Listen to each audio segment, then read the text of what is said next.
You are listening to the Complete Developer Podcast, the podcast by coders, for coders, about all aspects of creating your best life as a developer. I'm Will, the accomplished developer and aspiring software architect. And I'm Beej, the advancing journeyman developer.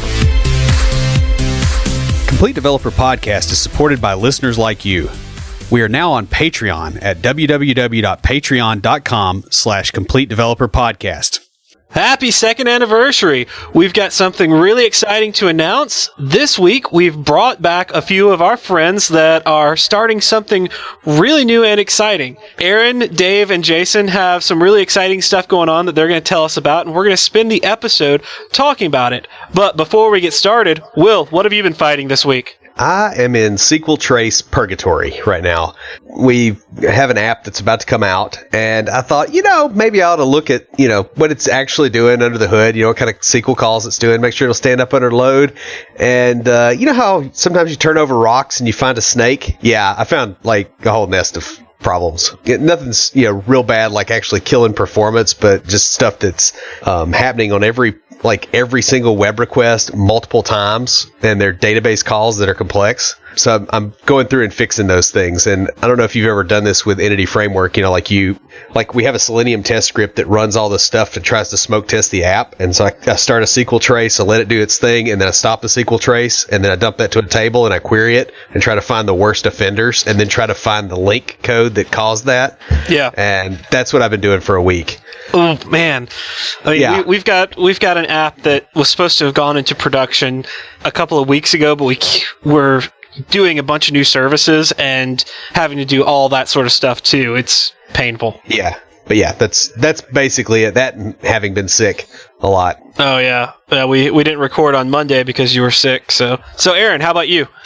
Yeah, I've actually been fighting quite a bit the last week. One is traffic. Two, today specifically, I was fighting my computer because I was actually working from home, which usually isn't a problem, but today I was just having all kinds of connection issues, and I went to join the WebEx for our Scrum call this morning, and as soon as I went to the calendar to open up the link to get to it, everything just froze, and then I just spent 15 minutes force restarting my computer, so I was late to the Scrum call, but apparently nobody noticed, and I was right on time for my updates, so that was funny. But this last week, I've been working on the same PBI for our app that is dealing with Dev Express, which I don't know if it's necessarily a framework, but it's not easy to do anything with it. Literally just... I've used it.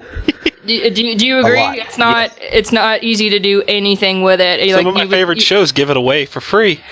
Yeah. Oh man, yeah. So it's just it started out as simple UI, quote unquote simple UI changes, and it has. I've literally been working on the same PBI for a week, which is okay because Monday was actually the start of our sprint, so we were kind of getting a head start anyway. But it's just been super frustrating because it's I just want to do this one thing. Like today, I'm trying to, we have a grid, and when the page loads, it loads the results in the grid, and by default, the first row is selected. So it's highlighted, but it's not actually selected. The user has to actually click on a row to be able to, do whatever they need to do with it. And you would think they would have a property that you could just set to be disabled on page load. But no, people have been complaining about the same thing for 10 years through my Google search, from what I found, and they've implemented it for WPF forms or something, but not for MVC. Why? So that's what I've been fighting. Ooh, that sounds rough. Dave, how about you? I have been fighting expression engine template hell for the past couple of days. Oh Lord, I've heard of that. Well, I got a ticket, and one of our marketing guys was not seeing the right information in the meta tags when he posts a link to Facebook, and Facebook scans the page and feeds certain information, like a preview, to their users of what the post that they're linking to, and they've been kind of becoming more strict and fighting, I guess, fake news or whatever on posts, so that it needs to follow certain guidelines to definitely be what you're linking to and not be misleading. So that was straightforward enough, but with Expression Engine, we've got variables from each template that are getting pre-parsed to a global variable, which is constructing the head of the document. And I figured that out and I got it all working, but then we have some pages that are actually calling a third-party API, and that's breaking everything. So I've been banging my head against the wall about that Oh, for wow. the past couple of days. Jason, how about you? Well, nothing really tech-related. Mostly just fighting the sun at this point. I'm working out my final notice, cleaning and repairing pool equipment. So I'm just struggling to work out my notice without incident and work it. I'm tempted to just say screw it and quit early, but can't do that. I got 2 more days left, and I'm home free, and I've got 2 weeks of vacation after that, and then I start my new job. So the only real thing I'm struggling with tech-wise is I'm going to have to be using Docker, which I know nothing about for all of the projects that I'll be doing there. Oh, that's interesting. I've never actually used Docker. That's really cool. You'll have to tell us more about it later once you get in there and get to using it. So it's been kind of an eventful week for me. Started out with me thinking that I'd found a new truck. Like, everyone on here heard about that. Unfortunately, the deal fell through and the guy wanted me to give him an extra $100 to take it through emissions, which only cost $9, and I offered to do it myself, but I wasn't going to buy the truck until it had passed. And so he just refused to budge on that, so I just said no, thank you.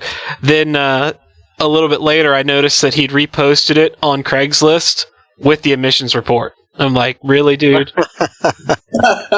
Yeah. Rude, indeed. So, and then Monday afternoon, my uncle was rushed to the hospital for emergency surgery.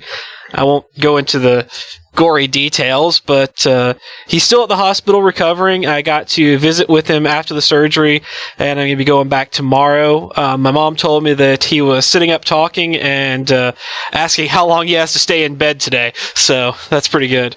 On a happier note, though, I may have found my next phone. And no, it's not another iPhone. I'll tell you guys more about it in IoTs.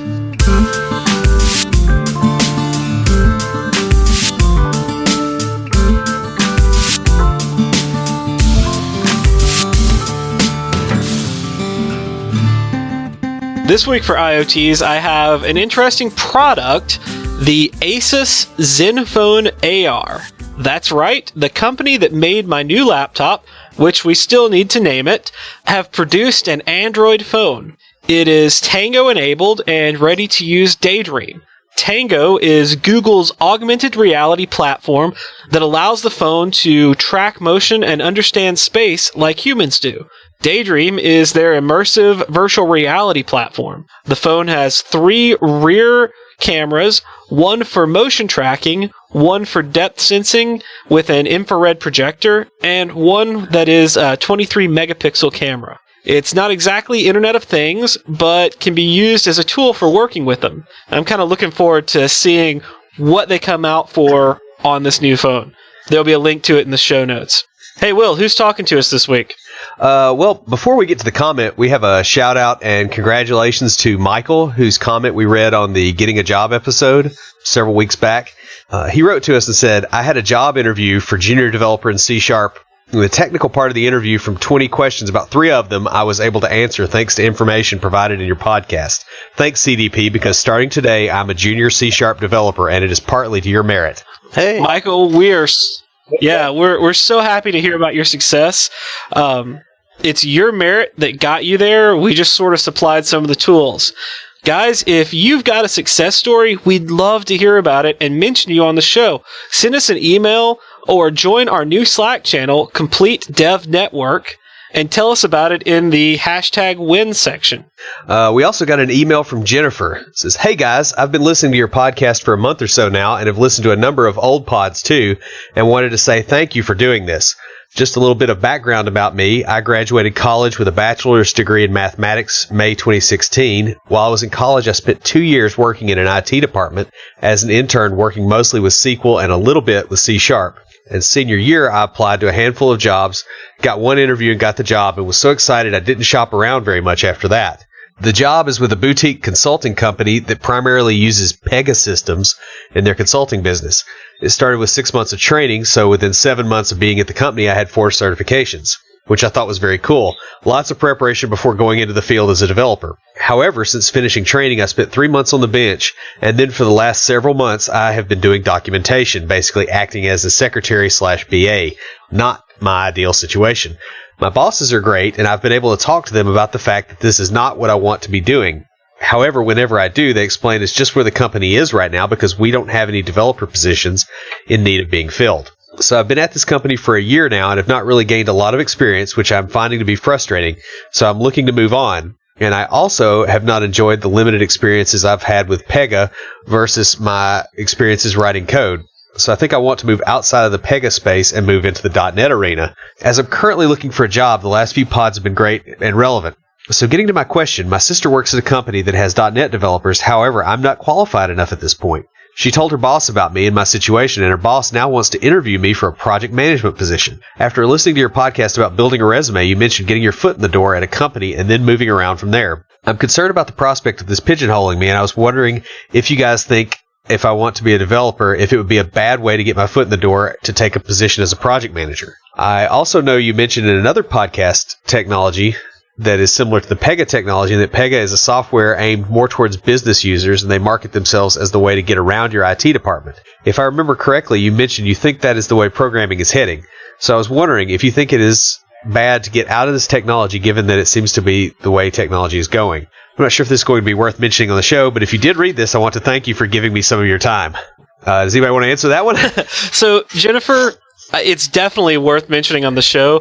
We actually received this email a few weeks ago, but I saved it for this specific episode so that we could get more than just our own perspectives. Because I know that Erin has been in somewhat of a similar situation with her first job. Oh, yeah, I guess that's my cue.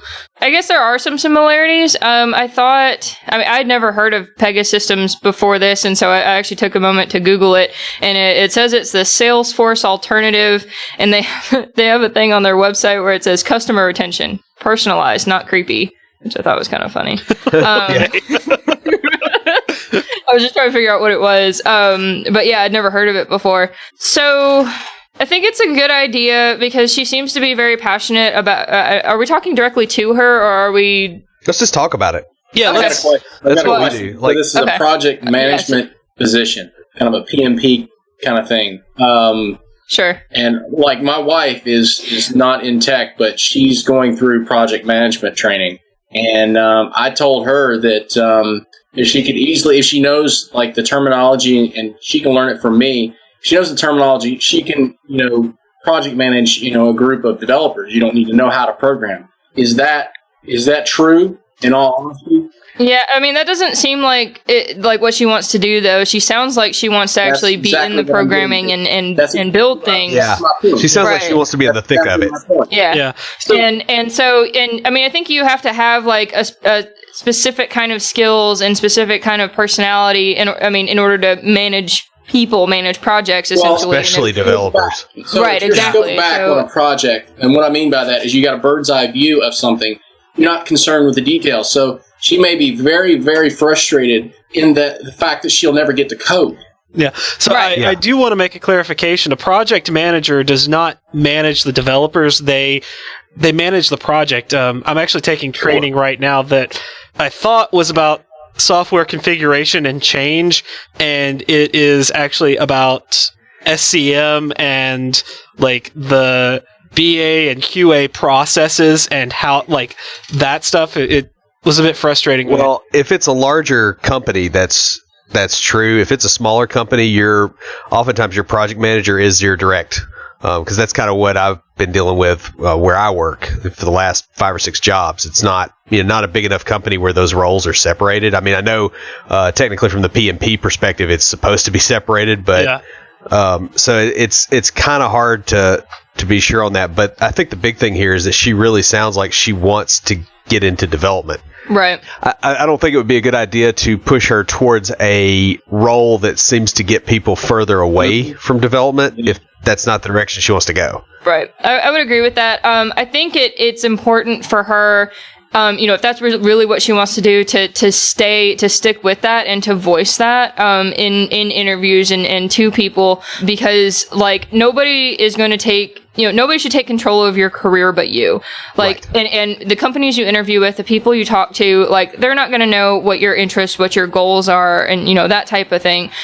So, like, one interesting thing that happened with, one of my most recent round of interviews with InfoWorks was the first interview I was in. I told my interviewer that I didn't want to be pigeonholed. I didn't want to be siloed.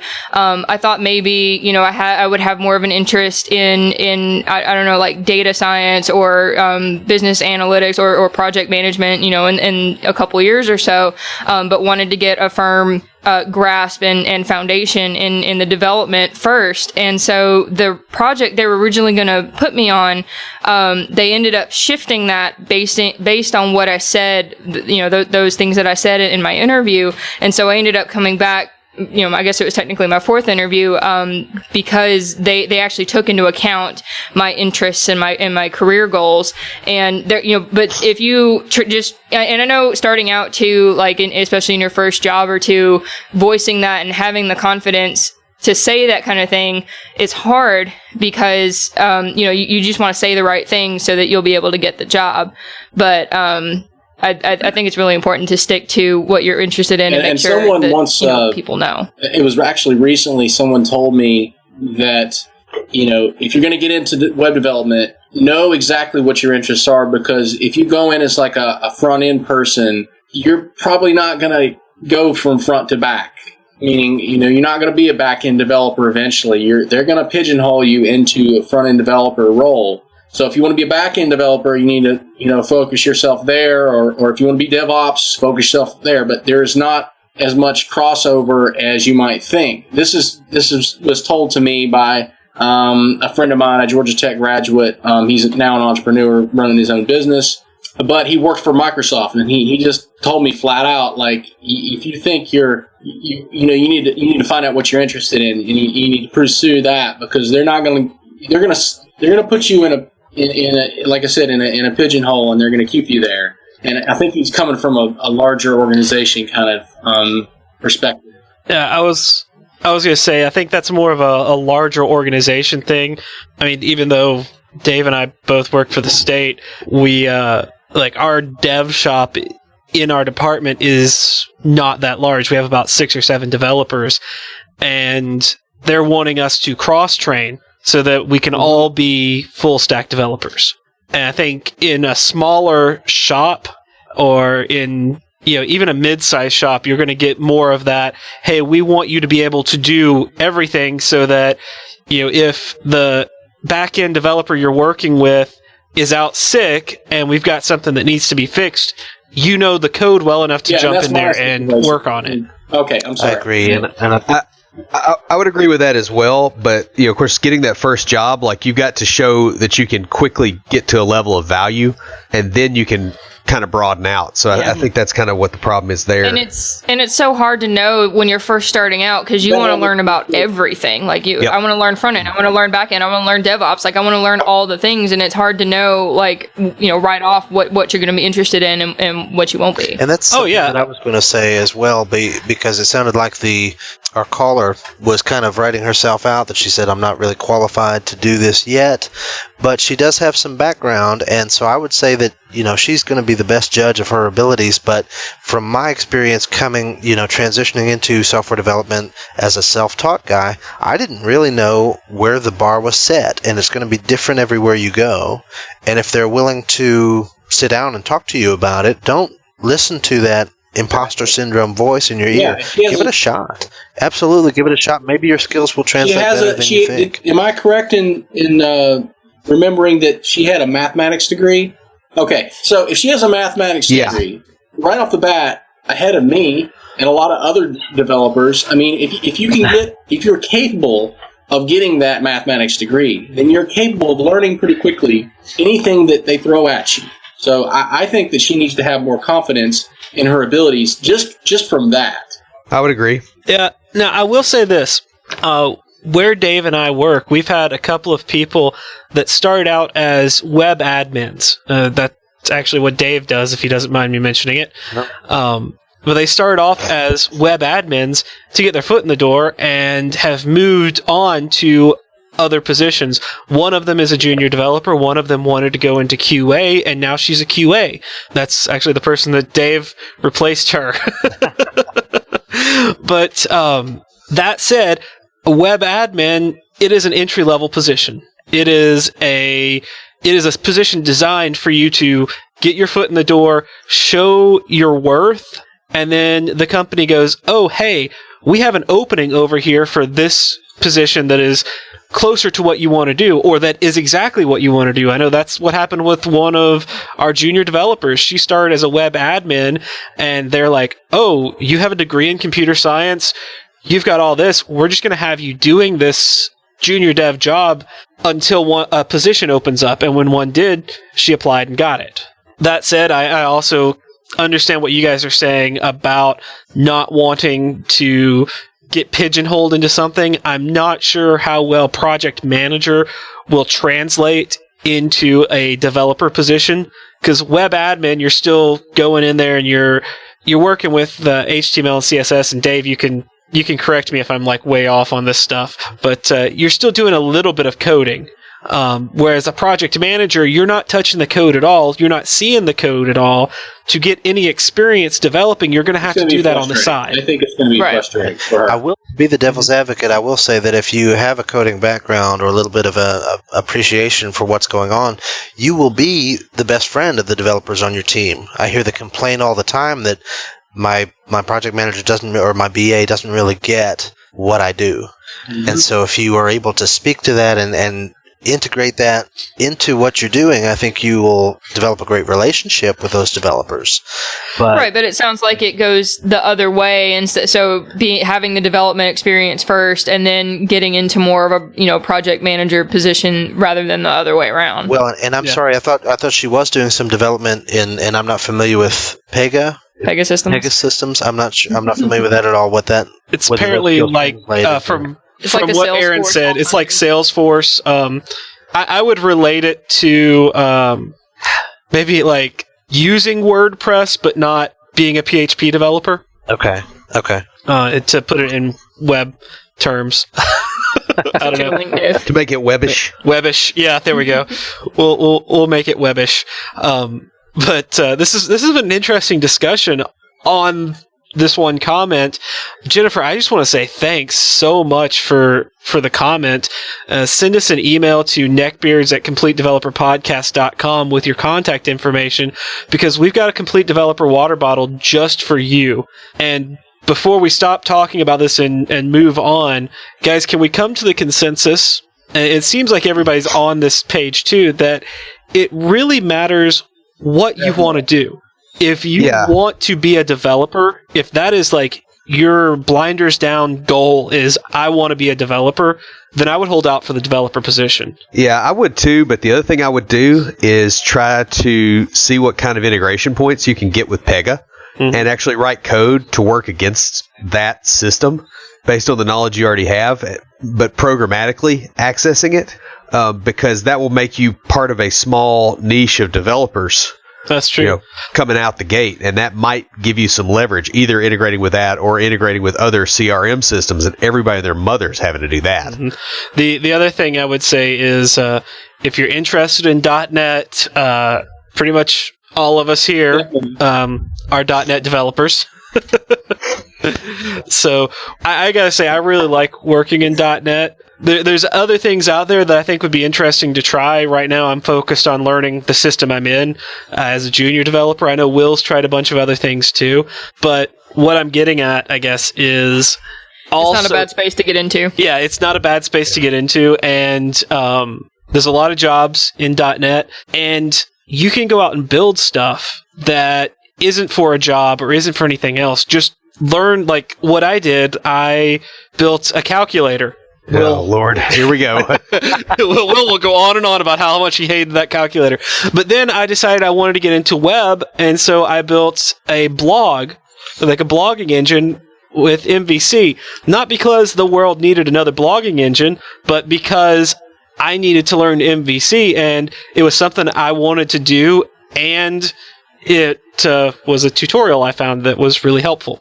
So look into that. If you feel confident enough in your abilities, you can even start going to places like Upwork, and I think LinkedIn has some things where they will hire you to build small things for them and pay you for it. So look into that too. Now, guys, if y'all would like a water bottle, leave us a review in iTunes or comment on the website or any of our social media. We post all our episodes to Facebook, Twitter, LinkedIn, and Google+.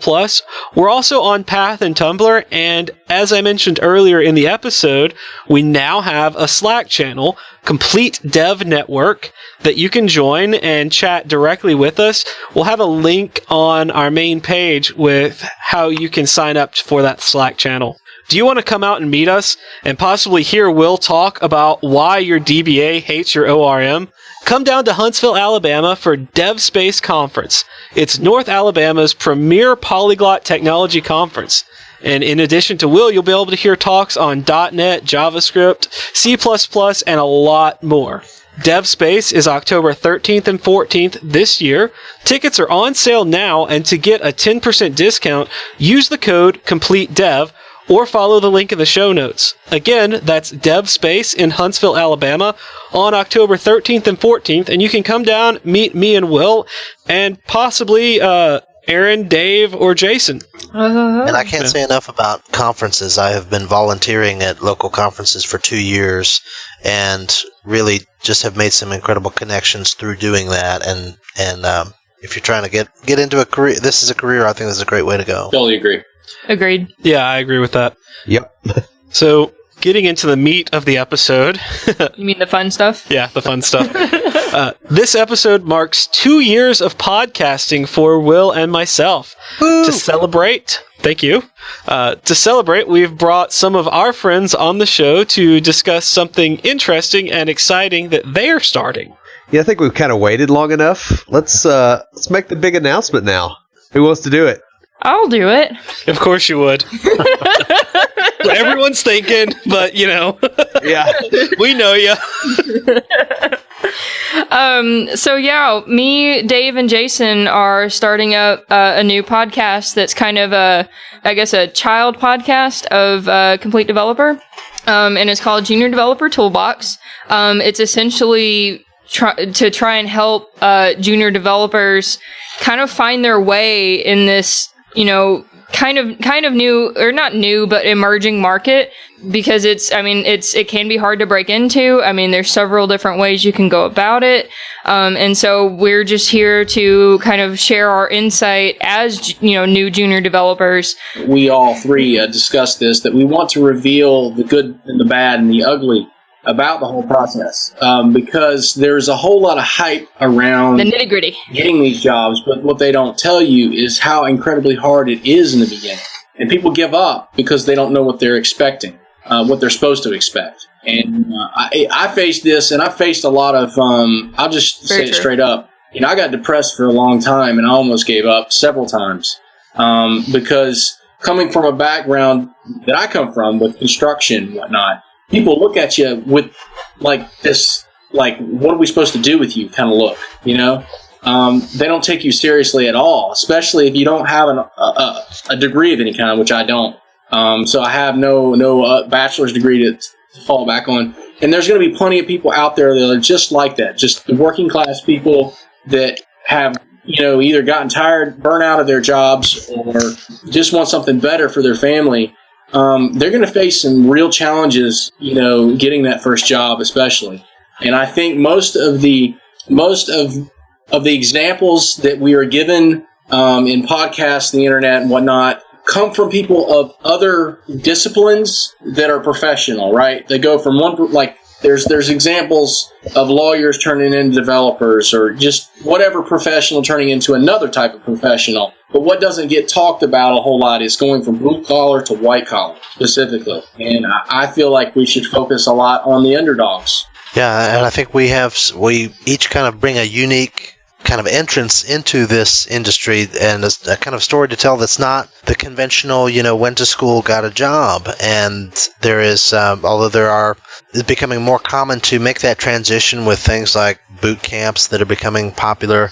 Also, adding to the painting the rosy picture. Of course, they want you to think, yeah, you're going to get a great job right out of the box.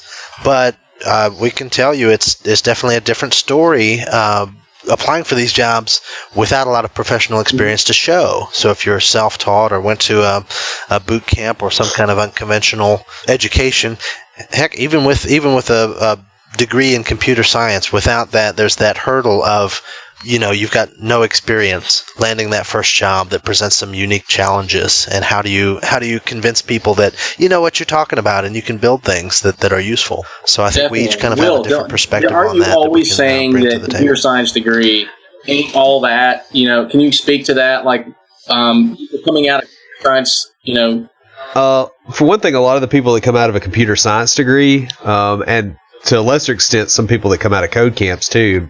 And Beej and I had this discussion all that long ago. Once they get their first job, they feel like they made it and they stop. Mm-hmm.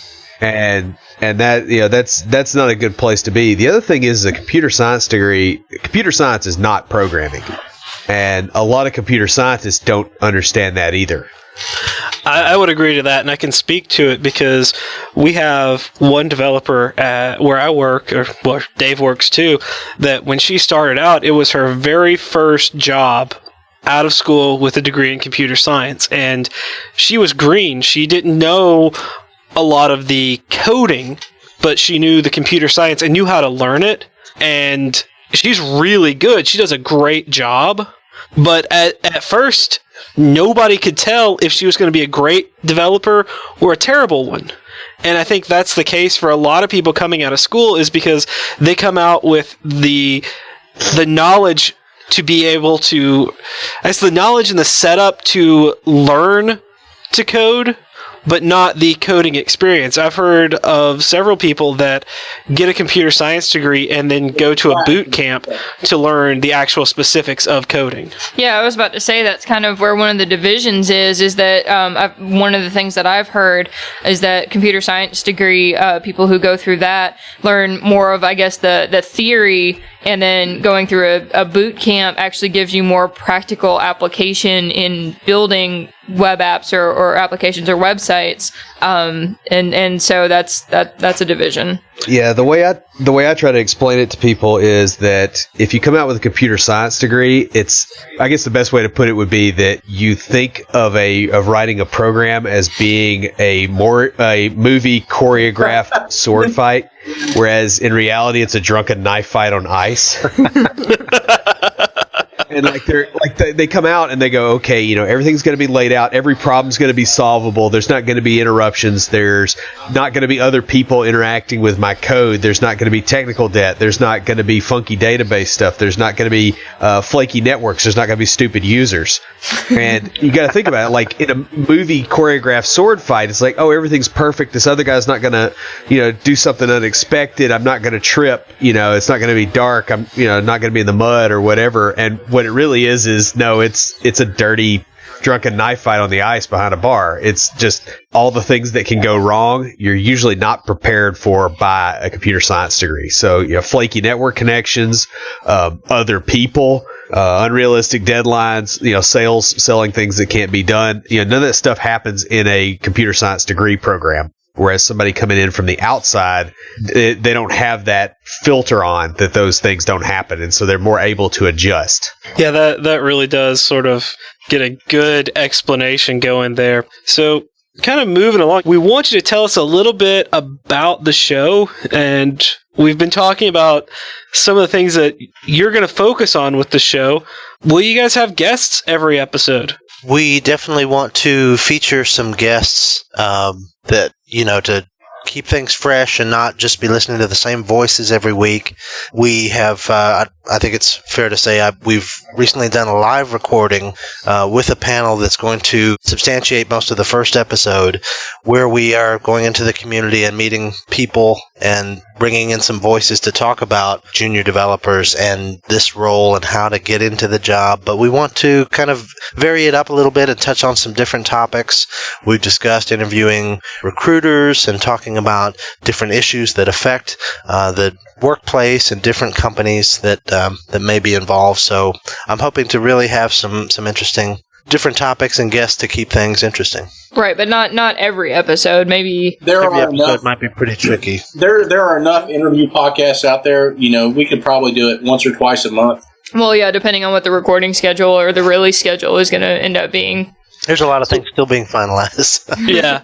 So we hit on it a little bit. What's the format going to be like? Well, I mean, a lot of podcasts follow kind of a very similar format. I think we were probably going to kind of use y'all's the Complete Developer podcast as kind of a template of sorts. But we did kind of want to put our own flair on it in a sense. So we'll obviously have like an intro introducing the podcast and the host, and then if we have a guest, introduce them as well and a little bit of background. And then we also we'll probably have a section having to do with what we're trying to learn for each week or each couple of weeks, because being a junior developer is all about learning and learning how to learn. And so we'll probably be introducing, or will likely be introducing tools and resources and, just kind of talk about the different things that we're trying to figure out how to learn or just how to figure out for each episode. Yes, and to kind of piggyback on what Erin said, more broadly, discuss strategies of learning itself, just the process of learning something new and becoming more efficient at learning things. Talk about more of the neuroscience of how we actually learn as human beings. I think that's very important as every developer from junior to senior. Our main job, especially with technology being what it is and how fast-paced that everything is changing, we don't need to memorize anything. We just need to be able to understand how to learn and learn it quickly, understand how to recognize patterns, and to be able to be flexible as technology moves at the rate that it's moving. Because right now, you're not going to be doing the same thing very long, as we all know. And still have a job. Right. You guys kind of hinted at the next question, which is how often you're going to be publishing your episodes. And when I say hinted at, you seem to indicate y'all haven't decided that yet. No, I think that's definitely a question that we're still hammering out because there's been some concern about, Beej and Will are encouraging us to do weekly, but looking at our schedules, that seems daunting. I think that may become something that as we get more familiar with the process of recording these episodes and get a few under our belt, that's definitely a goal we want to shoot for. But at the outset, it may be difficult for us to produce that fast, but we're still discussing a lot of those issues. I think initially we're going to be aiming for bi-weekly. Yeah, I'll say when we started, Will, correct me if I'm wrong, but we started recording in August and published our first episode in September. I believe that's correct. It was August or maybe even the tail end of July. Yeah, because we wanted to have about 4 episodes recorded and have our process down before we ever published our first one. And I think we had 3 already edited and gone through the process, which was very, very different back then. It took me 13 hours to edit one episode. Yeah, I helped you. So I didn't know what I was doing.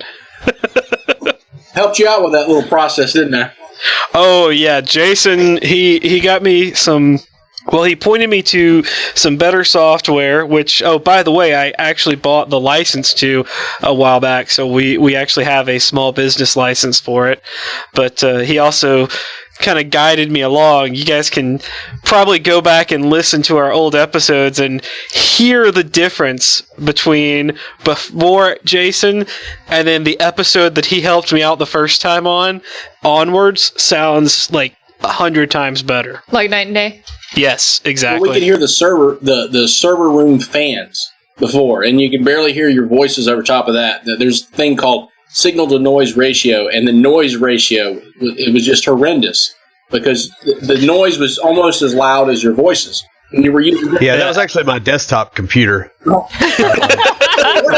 Whatever it was very loud. And what really made me notice it is in my current job that I'm about to quit, I use a lot of loud equipment and stuff, and there's always landscapers around me and stuff. And I'm always struggling to hear the podcasts I'm listening to on the loudest setting. And so I was like, I'm going to fix this for these guys because I really think that their content is top notch. And I wanted to hear every single word. And I was missing half of the podcast because I just couldn't hear it. And I think that there's a lot of people like me that are really struggling to hear podcasts they want to listen to, maybe because the quality is not quite that great. But it really does matter when you don't have that kind of maximized volume level, when it's not normalized and when it's not compressed like everything else, then people are just either going to get frustrated and go somewhere else, or they're going to miss a lot of stuff, a lot of valuable information that you guys have had from the very beginning. You led us right into the next thing we want to talk about, which is we want y'all to tell us about the process of starting a new show, how you got going. Jason's done a great job telling us about some of the audio stuff that he's concerned with and some of the things that you guys need to think about when recording. So let's get into the website. I mean, this is something that we're all developers here. How did you guys develop the website? Well, It's still in development. still in development. How are you developing the website? Well, They're going to build it in WordPress as soon as I get the credentials over to Dave. It'll happen after this podcast episode after this episode is done recording. Oh. If Dave remembers to remind me. Okay. Anyway, I started developing locally just because I wanted to kind of, see things laid out a little bit and create some pages just to so I could transfer it quickly once I've got those up and running. And the reason why WordPress was an easy choice was we're also going to be using the Blueberry plugin, which I think is what you guys are using to load the podcast in easily into the page, so people will be able to play it right in the browser. I think you actually pronounce it blueberry. Blueberry. There's some Blubbery. Blubbery. So, you talked about the panel discussion as possibly your first episode. What are some of the ideas that you guys have for episodes? We have been talking about a couple of things. Erin, did you want to chime in here? Let me pull up my list. Yeah, sure. I tend to do a lot of the talking, so I wanted to give somebody else a chance first. But yeah, I think we kind of started stemming from just different topics that came up during that panel discussion. And just a little bit of background real quick. Dave hosted a meetup for his free code camp meetup group a couple Saturdays ago, and he invited Beej, myself, and one of our friends from NSS, Mike, to be on this junior developer panel to kind of talk about what our experience has been like as a junior developer. And so we started off, Dave was the moderator, and so he kind of asked us some questions to spur conversation amongst the three of us, and then toward the end we kind of opened it up to audience questions just to kind of see what do they want to know specifically, either from all of the panelists or based on something that one of us said at some point during the discussion. And so I think it spurred a lot of great questions, great conversation, and I think we'll get a lot of really good at least starting topics out of it to really help who this podcast is focused for, which is, emerging junior developers. Yeah, we got a lot of interest and a lot of good questions out of that I'm trying to kind of use for inspiration toward other ideas that may be things that we might want to talk about. A lot of interest in the interview process, a lot of interest in the job search. So one idea was to invite a couple of recruiters, tech recruiters, onto the show to talk about what things look like from their end, because I think a lot of developers have a love-hate relationship with recruiters, and we might be interesting to hear their side of the story around certain issues that developers typically hit up against.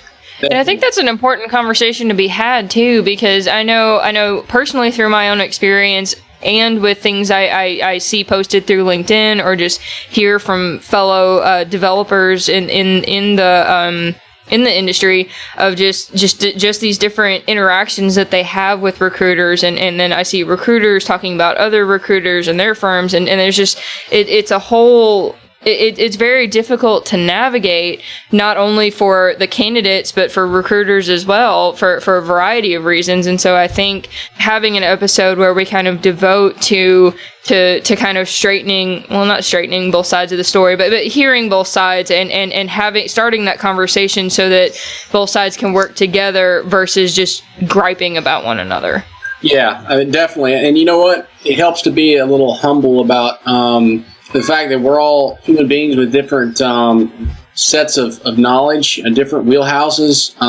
You can't expect a recruiter to know what you know about tech industry. In fact, I'm sure that most of them would appreciate it if they could give you a call and maybe get some information from you about, like, okay, what is this? What is this particular tech? What does this mean? If you can develop a rapport with a recruiter so that they're comfortable with you and you're comfortable with them, and that they can call you and you can call them out of the blue and kind of cross-pollinate some knowledge, because they have knowledge you don't in things that you wouldn't even think of.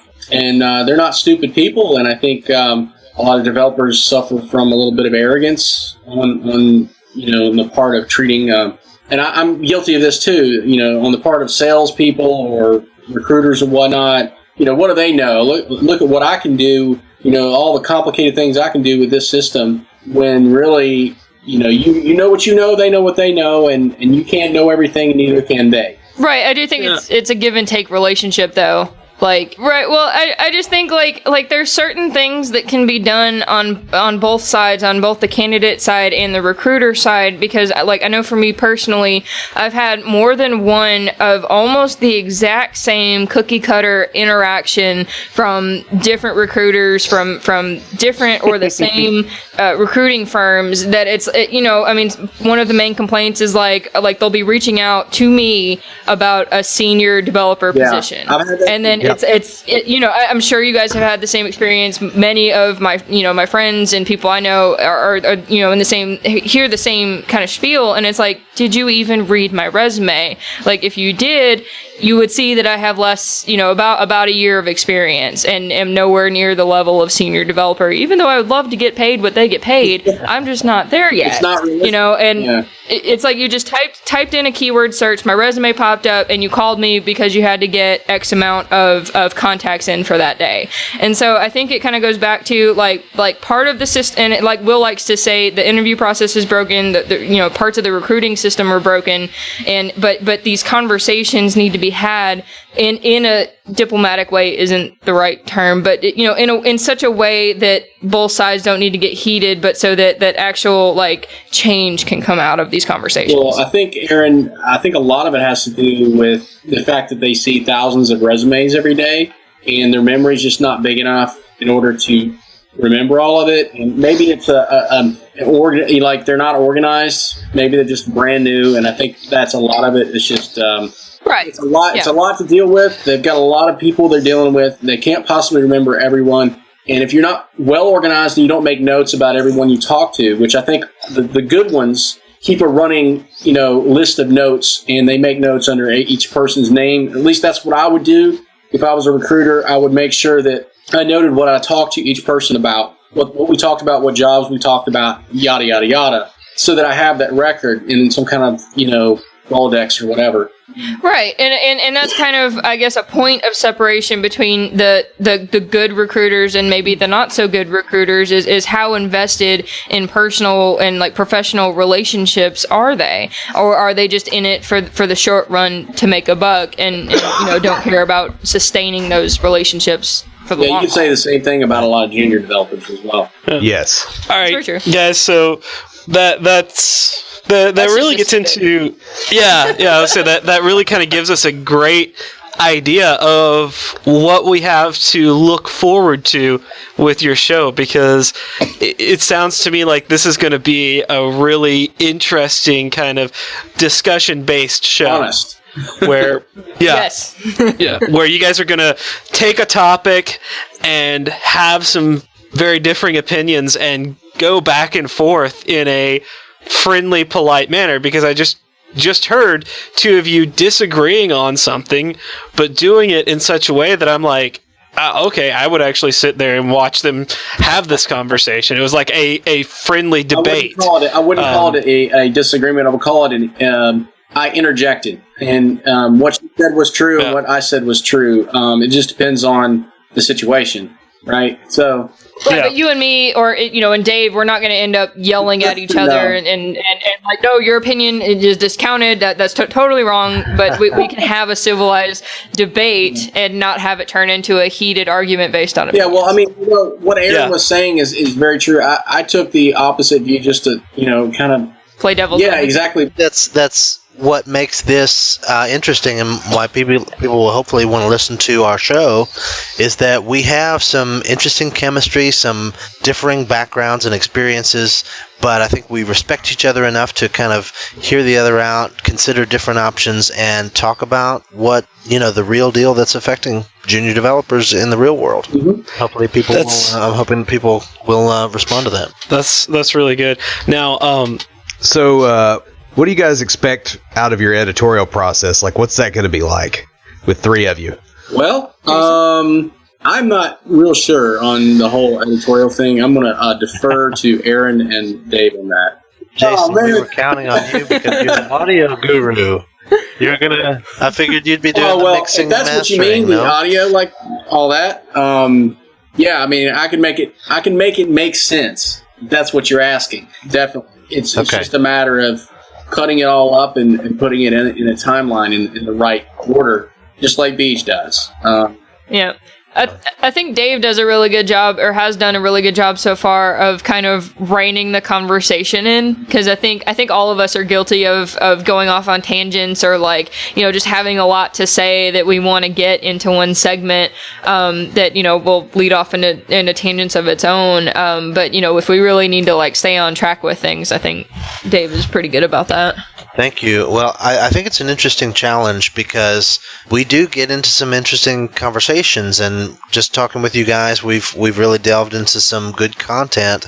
But I am kind of thinking about, okay, are we going to keep this within a certain time frame, and how do we allow ourselves to dive into the good stuff and still, keep it at a manageable length for our listeners? I don't want to have our, length be all over the place and have that. I want it to be more consistent, but that's going to be a fun challenge to try to wrangle, I guess. Yeah, so I agree with that, because with podcasts I listen to, I can't go any longer than an hour, and most of the time, I want to try and listen to a whole episode of something within one sitting, and that's usually no more than 30 minutes, and it just usually kind of depends on what I'm doing. But yeah, I mean, I do agree with. And I got to say that Erin is really good at kind of reining us both in.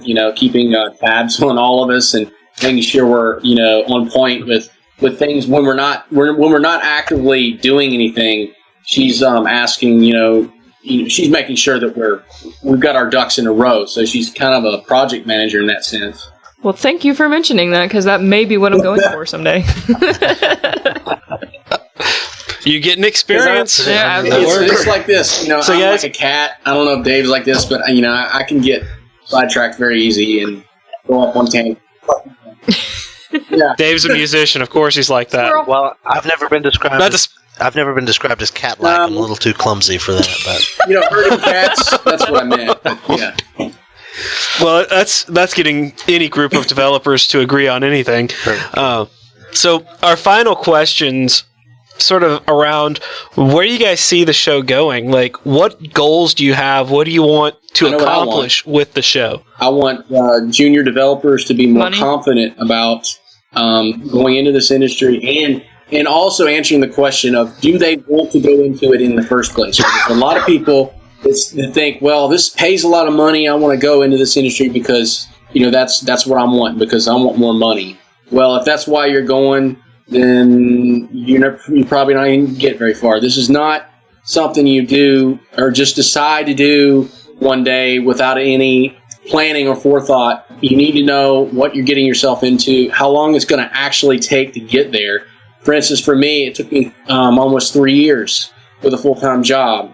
Some people can do it a lot quicker. Younger people with less responsibilities can do it a lot quicker. But we need to let people know what they're going to face, And those that are willing to take that challenge, we need to encourage them and let them know, this is just part of the process. When they hit those hurdles, that's just part of the process. And, hopefully we can help get them there. And that will be the reward in itself. I agree with that, but I also wanted to say that there's I'm hoping to hopefully inspire some folks as well. I definitely want to paint the realistic picture that Jason is talking about, where if you read a boot camp commercial and you're thinking you're just going to jump in and change your entire career and it'll be great, then that may not be the best reason. But if you've decided to do this, you think you have an aptitude for this, I also want to inspire people that it absolutely can be done. It's hard work. It may take a lot longer than you think, and the challenges in the day-to-day of actually working in the industry may not be everything you expected, but it's doable, it's rewarding, and hopefully we can communicate that too. I agree with what both Jason and Dave said. And then I also kind of want to provide a support system. I want people to feel like they can reach out to all three of us, and both Beej and Will as well, or just anyone who ends up joining the Complete Developer Network. Because I remember I actually tried this when I was at Nashville Software School, when we were presenting our front-end capstones. I actually stood up and gave a speech to the incoming cohort, which was cohort 13, and I told them, I said, hey, we were where you were 3 months ago. We were just starting. Some of us had, some experience, some had no experience. We were looking at cohort 11's projects and thinking, how are we ever going to be able to do something like that? But then by the time we got there, all of us had a working application that we were presenting to the next cohort. And so just, I said, please come talk to us, ask us questions. Like, don't, be afraid, to talk to us, because, we're here to help, and just kind of build that network for people who feel like, oh, I can't do it, or I have no idea what I'm doing. But just know that people have gone through what you're going through now, and are they got it. Like they have accomplished. What am I trying to say? Like, they did learn things, and they are on their way to being successful. I wanted to mention, I think every software engineer, from seniors to juniors, has that same feeling that they don't know what they're doing. The difference is they're more used to that feeling. It's like it doesn't scare them anymore, and they realize that eventually they're going to figure it out. They have confidence in what they've already done and accomplished, and whether they know exactly what's going on at the moment or not. It's just that confidence factor. So, guys, we want to thank you guys for coming on and talking about what you guys have coming up. It's really awesome. Junior Developer Toolbox is going to be a sibling show to Complete Developer Podcast on our brand new Complete Developer Network. In a way, this episode is sort of our launch party for the new show. Y'all haven't been able to hear it, but we've been joking around and goofing off the whole time. And it has been a celebration. It really has. It's an exciting time for all of us here, as Will and I get to see our friends starting their journey into the podcasting world. Either one of us may occasionally join the Junior Developer Toolbox crew for an episode. I will probably be on their first episode because I was part of that panel. So be on the lookout for more exciting material from both Junior Developer Toolbox and Complete Developer Podcast. That pretty much wraps us up. Before we close everything out, Will, what do you have for us this week for Tricks of the Trade? Well, I want to reiterate something that John Sonmez says a lot, and that is to trust the process. In other words, if you do the work and you keep pushing, you eventually will get where you're going. We started this podcast 2 years ago, basically, and we have continued to work at it for this entire time. We've continued to push, and we've been disciplined and kept going.